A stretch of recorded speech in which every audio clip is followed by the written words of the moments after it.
Hello guys, Hello Vic here, and it's 2 days after Christmas and it's time for me, or at least I thought that it's time for me to post a video wrapping up 2021 in board games in my case. And as you can see, all is well and all is in its place. Got a Christmas tree, got my Texas Chainsaw Massacre Christmas sweater, and I've got a few games that I would like to tell you about.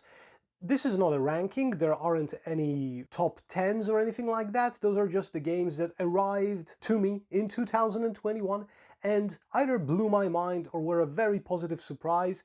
And also there will be one game that disappointed me, and I would like to share this experience with you as well. If you like the videos that I'm creating here on my channel, if you like to help the channel, click the subscribe button, ring the notification bell, click the like under the video, and remember, this video, as many other videos, especially the reviews on my channel, are my honest, subjective opinion, and, well, if somebody doesn't agree with this opinion, there's the comment section for that. I invite you to discuss and share your ideas and your views, because, you know, everybody has an opinion and everybody's opinion is valid, right? So here are mine. Let's start with the first game that surprised me very positively when it arrived in 2021 at my door, and this will be Unsettled from Orange Nebula.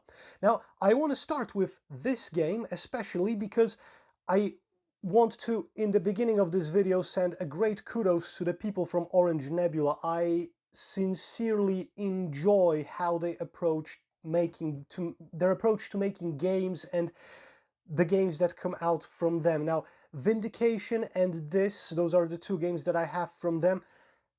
I can see there are some tiny little snags and there are a few things that could have been done better, some of the rules or some of the, you know, explanations or something like that, but the writing is stellar, the creation of the game, the components, the presence on the table. In the case of Unsettled, even the packing of the game is great and all the inserts and everything like that. And you can see how much love and how much care is put into designing those games from the Orange Nebula guys. So great kudos to them, and this game especially because it's so rich in theme. I mean, this was the game that surprised me the most. This is a co-op game for 2 to 4 players, and I just love it because it's like a real make-your-own adventure game that guides you through the narrative but gives you so much freedom, and the writing is so well made. It's funny, it's witty, it's clever, it's the sci-fi that I was really missing in sci-fi gaming, and I hope that there are expansions to this, but I hope that they won't stop there and they will be making more of Unsettled. So definitely, when it comes to the theme and when it comes to the writing, this is my game of 2021. If you can grab it, think no further, grab the game. Okay, so this is Unsettled from Orange Nebula. Now, in this video, I won't be unpacking anything or showing you the contents. Most of the games that you can see in this video have already been on my channel or will be on my channel, and you'll be able to see inside the boxes and learn the how to play rules and everything. But for now, let's continue. Okay, so let's take Unsettled off of the table and place it here so that everybody can see. There you go. I'll cover up the Christmas tree and ta-da! This way around. This is Imperium Classics. Now, Imperium Classics and also Imperium Legends that came out this year are two deck-building card games with a lot of content inside, and they're designed by Nigel Buckle and David Turchi, who seriously is beginning to become, or has already become, my favorite designer ever. And not only because he made Anachrony, which is a brilliant Euro game that I love coming back to all the time, but he also designs a lot of solo modes for games. I love playing solos for different games, and his solo modes are stellar when it comes to the gameplay quality and the mechanics. So I can't praise this guy enough, and Imperium Legends is a brilliant game because of a few reasons. Now, first, if you have only Imperium Classics or Imperium Legends, you get 8 different nations, but if you have both boxes like I have here, you get 16 nations of cards. Those are both boxes packed into one. You get as immense amount of replayability because every nation is different. The game is completely asymmetric. There are some rules that apply only to a specific nation, some endgame conditions that only specific nations can trigger. Each nation plays differently. The balance is great, and the gameplay, after some initial getting used to the idea of how the cards work, is brilliant. And why is this game right now on the table in this video? It's because this is my favorite game for solo in 2021. I have not yet played all of the 16 nations yet. I'm right now doing the Arthurians, and this is my 11th nation, but I'm having so much fun every single time. So Imperium Classics and Imperium Legends from David Turchi and Nigel Buckle. This is definitely, when it comes to, if I had a category for the best solo of 2021, this would be definitely it. Okay. And now, before I take out the next box for the next game, let me tell you that in 2021 was my first year when I came into the genre of games called roll and write. And I was very dubious in purchasing any roll and write games because I thought this is a limited component game, right? Each sheet is destructible because if you write on it, then you throw it out, unless you do the pencil and wipe thing. And so the game will last me for only a limited number of plays, but I decided to try, and the first game I tried with was Hadrian's Wall, and it turned out to be a brilliant, albeit a bit on the heavy side of roll and write gaming. But I got convinced to the fact that there are so many of those sheets of paper that I did like 20 playthroughs right now, and I've got so many left. So for the price, the content amount is big. The amount of playthroughs that you get is very big for the price of the game. So I started getting interested into other roll and write games, and I got Cartographer's Heroes from Kickstarter, which was also very good, and I like it, even the mobile version that I'm playing sometimes. But the best roll and write game that arrived at my doorstep in 2021 is definitely this. This is Dinosaur Island Roar and Write from Pandasaurus Games, and if you're a fan of Jurassic Park, if you're a fan of dinosaurs, this is going to be the theme for you. But also, if you're not, then this is a great game with very cool mechanics, which is easy to teach, and I've taught right now at least 15-20 people to play this game, and all of them liked it. They all enjoyed the playthroughs. There are a lot of options to choose from when you are playing this game. The dice manipulation thing, or the dice selection thing, and the location of your paddocks on the grids and everything. And, you know, planning ahead and planning where to put the routes and which employees to hire first, and so forth and so on. There is a multitude of options. The game isn't very repetitive, especially because if you are playing a competitive mode with a few players, then, you know, the dice drafting phase permits you to do one thing and forbids you to do another during the phase, and you have to adapt. And it's a great game, and the components that you have inside are, as usual for the Kickstarter versions of Pandasaurus games, they're stellar. The dice and the amount of pads that you get in this box that allows you to play at least 50 games if you're not using a pen and pencil and eraser to erase everything. And the dino erasers that I've mentioned in my review video, they're lovely. I'm not using them, I'm keeping them forever. And this is also a big contender for my solo game of the year because it's very good to play solo, and I've played quite a few games of it, and Imperium Classics wins solo in diversity, definitely. But when it comes to the simplicity of rules and taking something out to play solo for like 30 minutes and then being done with it, then this is the game for you.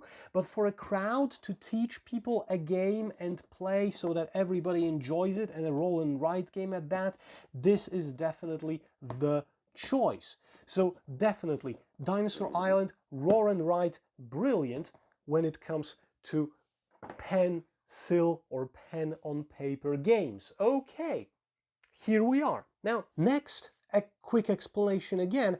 I kind of got disenchanted over the last few years with campaign-driven games, and I'm trying to avoid them right now like the plague, because most of them are extremely long, and I'm looking at you, Gloomhaven, right now, and the probability of finishing a campaign game for me in my group, when we have so many games to play and so many games to choose from, is kind of astronomically small, because, well, we would have to dedicate at least 2 times a month, just not to forget the plot and anything, one session to follow up the campaign.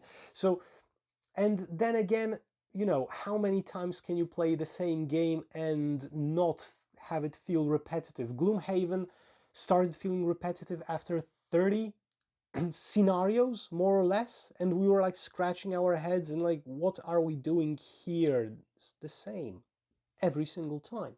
And then we had Tainted Grail, which is another story completely. Brilliant writing, but the gameplay was, well, that's a story for a different movie. And I started avoiding campaign games altogether, at least with long campaigns. Like, you know, you can buy Maracaibo or Cloud Age, which are normal Euro-style board games which have a campaign factor if you like it or not, but games that are strictly campaign-like. I still have Hunters, I still have Sword and Sorcery, but I can play those solo and probably will, and I still have a few more titles. But then a package arrived at my door which changed everything when it comes to at least one campaign-driven game. And this is Role Player Adventures. Now, guys, I will tell you in the very beginning, this is a heavy, hefty box of a game. It has a lot of content inside. It's a role-player game. So you roll a lot of dice, you chug a lot of dice, and then you influence them with your gear and with your cards and everything.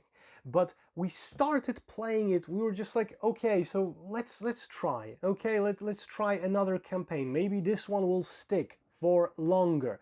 And we're in the half of the campaign right now. There is still the add-on to be played, which is behind me, the one with the side quests, Nephras's Judgment. But what we all love about this game, apart from the really lovely components, let me open up the box. And apologies right now for Orange Nebula, because I said that I wouldn't open any boxes, and I'm opening each box apart from their Unsettled game. Sorry guys about that. Take a look at how many storybooks you have here. Each of these books is a separate story for the campaign. And then you have the quest book. And what I want to show you, to be honest, the most in this game are all of those lovely, lovely maps that come for each of the scenarios. Check this out. Now this is for the first scenario only. This is for the second scenario, and so forth and so on. I won't be opening all of them because, you know, spoilers, right? But so many maps, and then during the game, you add cards to those maps, changing those maps, so there is always a surprise of what's going to happen next, what's waiting around the corner.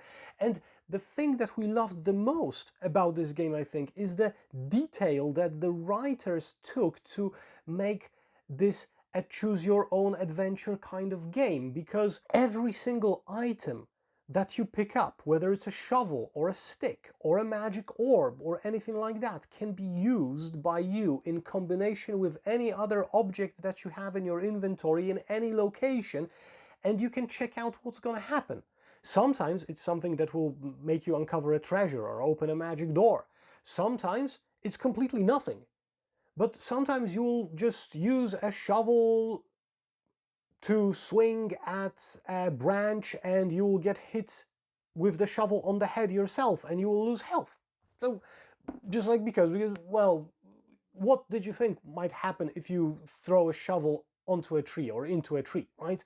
So, but it was so much fun that we, even when we got an item, we started like, okay, maybe we'll use it here in this location just to check what happens, just to see what they write in the scenario book, just to see what effect it will have. And sometimes it was so joyful to just read about all those effects and everything. It was just funny. It was like some inside jokes that you had in the game.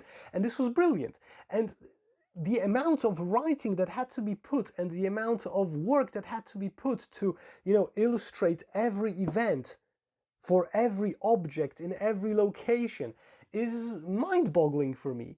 But they did it, and they did it so well that it's a joy to, you know, to play. And the rules are easy, and the setup is quick, and the scenarios last like 2 hours each, and there are 12 of them in the main campaign, so the game won't last you like Gloomhaven 1.5 years, but it's going to be a very enjoyable time.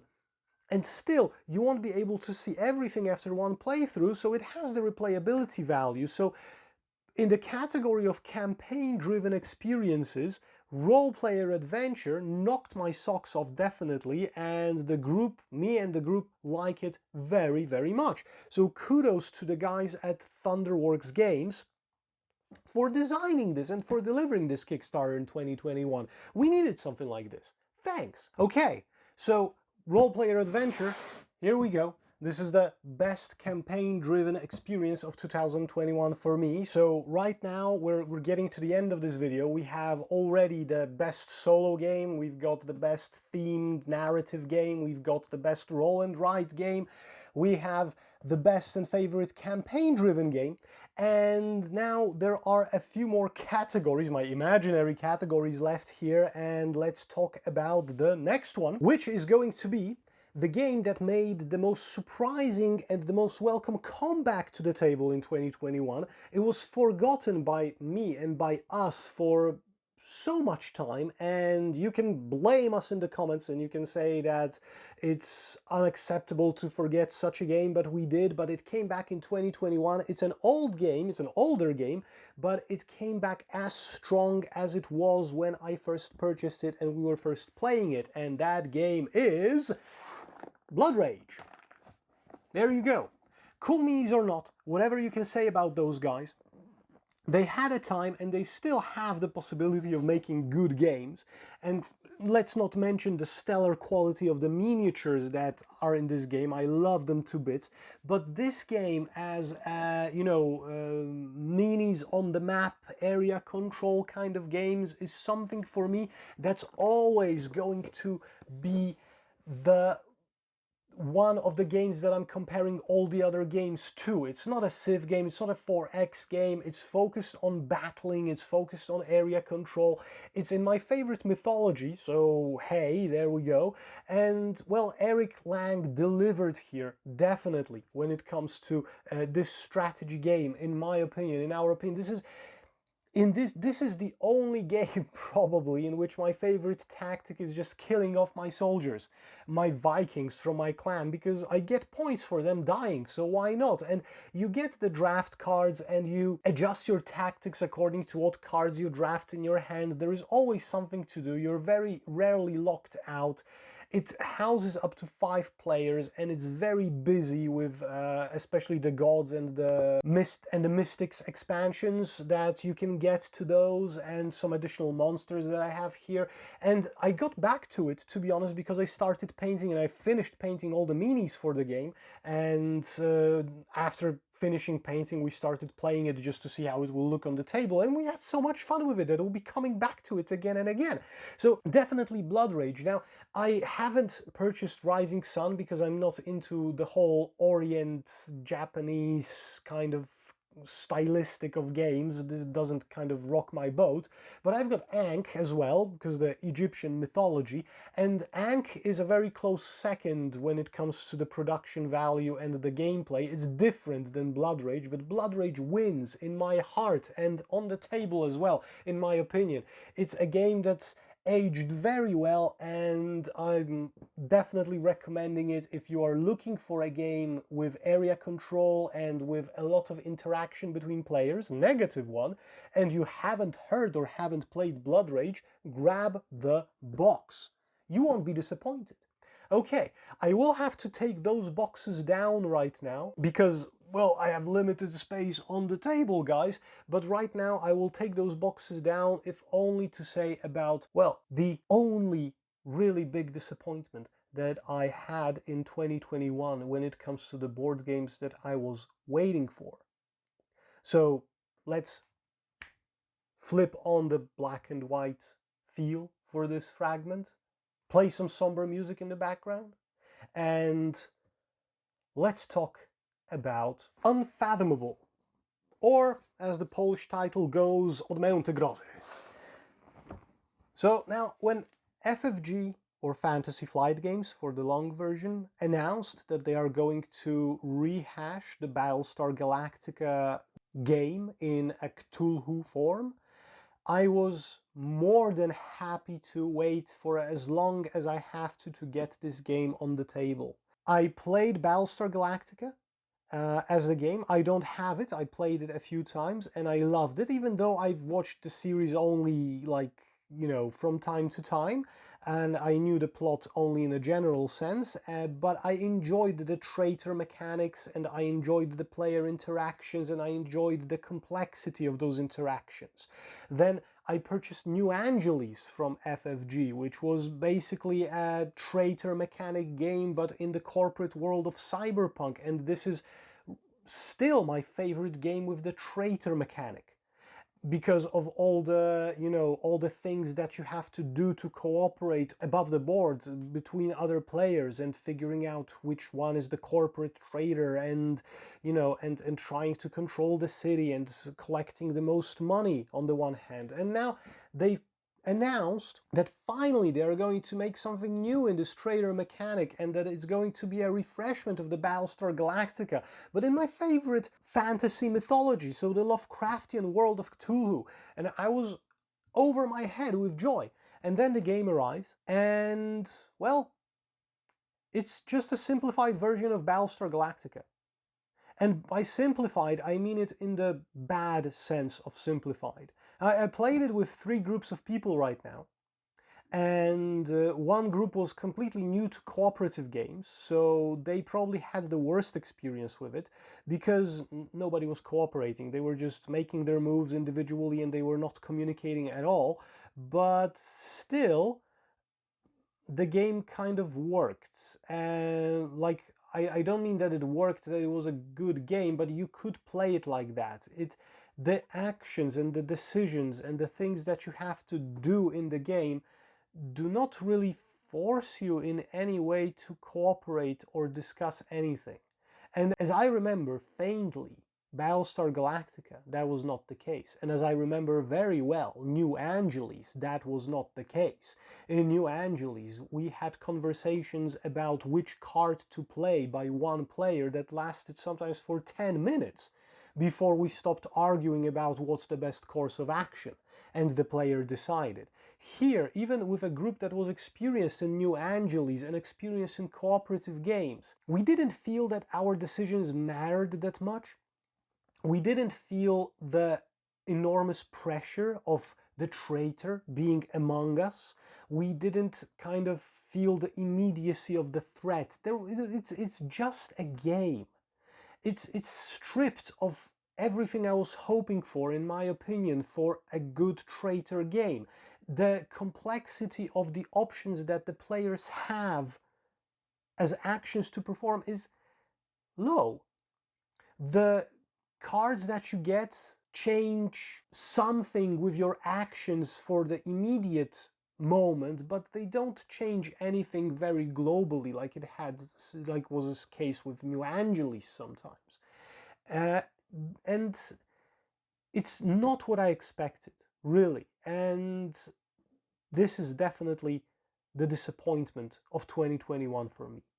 Okay, let's get back to the colored version of the video and let's get back to something more positive, so let's get this box out of the way. Here we are at the final stretch, and before I tell you about the biggest and most mind-blowing surprise of 2021 for me, I have one honorable mention to make before this video is completed. Now, this honorable mention will be a game that was published in the previous year, so 2020, but I just got it and purchased it in 2021 because I was so dubious of buying the game because it came with an accompanying app. And as I've said in a few of my other videos, I hate applications in games. The only time I've forgiven myself an app-driven game right now was Alchemists because, well, that was just an idea to help the gameplay going, and it was a good one. But all of those Lords of the Rings and the new Descent and the second edition of Mansions of Madness with the application when you are playing it,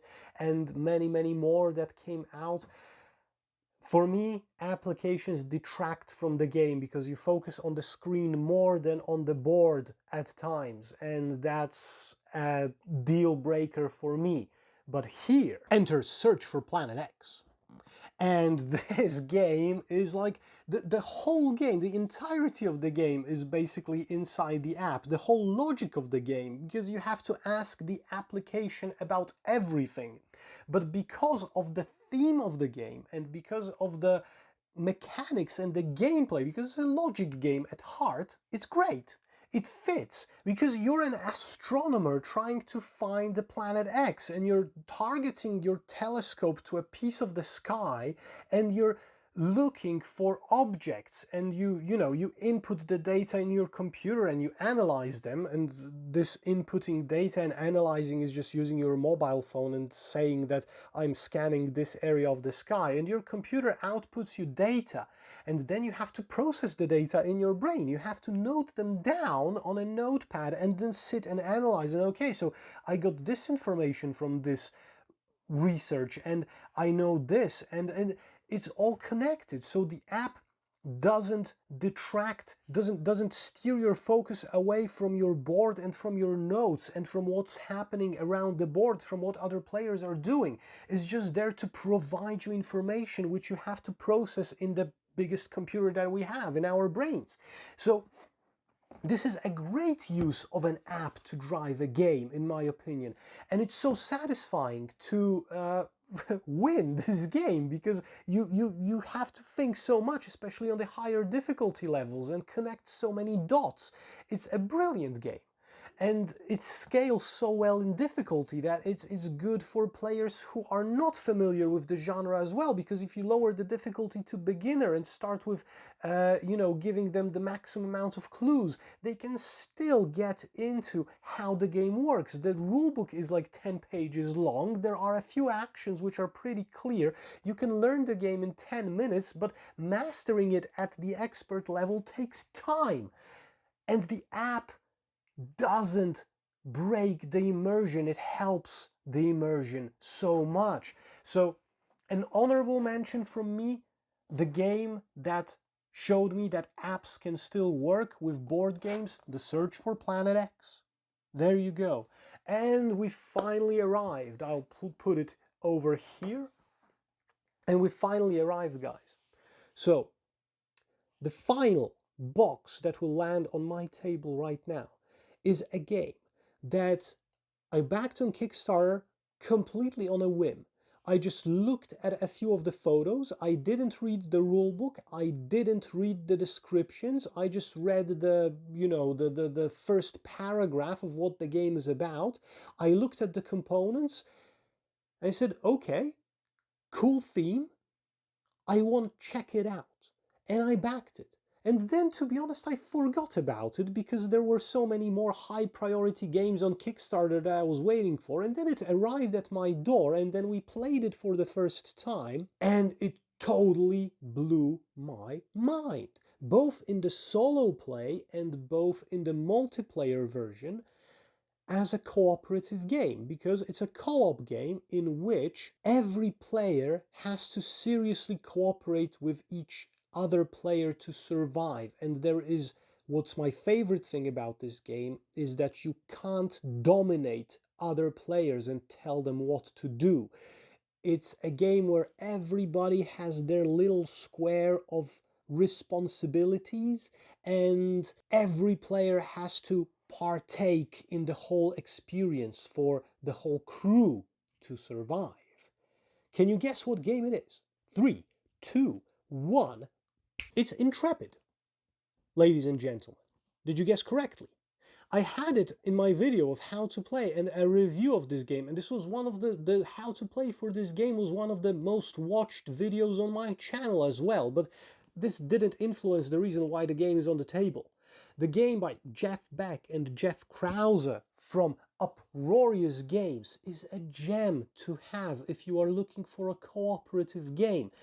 In Intrepid, you are trying to survive on a space station that is being targeted by a selected catastrophe, whether it's a meteor shower or a solar storm or a toxic leak. There are levels of difficulty to be adapted to, and each player controls, in a 4-player game, one resource that is vital to the survival of the whole crew, be it food, the climate, the oxygen levels, or the electricity, or energy, as it's called in this game, as it's referred to in this game. And you are responsible for generating this resource and also helping the players generate their resources, like as a secondary thing, because everybody has some interconnected abilities. And your astronauts have their own skills, which makes the game a bit asymmetrical. And the astronauts have variable levels of difficulty as when it comes to the mechanics of how they can manipulate the dice in order to produce the resources. And then you have the variable levels of difficulty of the catastrophe scenarios and so forth and so on. And you can play this game solo as well. And it plays so well in solo mode too. It's a universally brilliant game. If you like the theme, if you like cooperative games, and if you want everybody to participate, and if you like brainiac games where you have to, count some things and where to place which die to produce the most effective amount of resource, and what to do with this, and maybe I will flip this die using this skill and then change this die to this side using this skill. The manipulation die mechanics kind of remind me of Role Player, the boxes sound down here, but it's realistically more serious, and the theme is, the imminent danger of dying in space where nobody can hear you scream. So Intrepid is definitely the biggest surprise, the biggest positive surprise of 2021 for me, and probably my favorite co-op game right now and for a very long time. So there we go. So here are all the games that I've mentioned in my video, in this video, for the summary of 2021. I hope that you enjoyed watching it. I hope that it wasn't too long or too boring. You can share your own opinions about these games if you own any of them and you, played them and have some thoughts that you would like to air out in the comments below the video. If you like this video, I will repeat myself again, sorry for that. You can help the channel out by clicking the like buttons, hitting the subscribe and ringing the notification bell, and check out all the other videos on my channel with how to plays and reviews and some unboxings and some other things that are coming as well in some other forms. And for now, this is it from me. And I hope you had a very happy Christmas, and I'm wishing you a great new year, and we'll probably see each other in 2022. My name was Lone Vic. These were the biggest surprises and the most favorite games of 2021 from me, and one disappointment. And see you soon. Have a great new year. Play board games, guys. Bye-bye.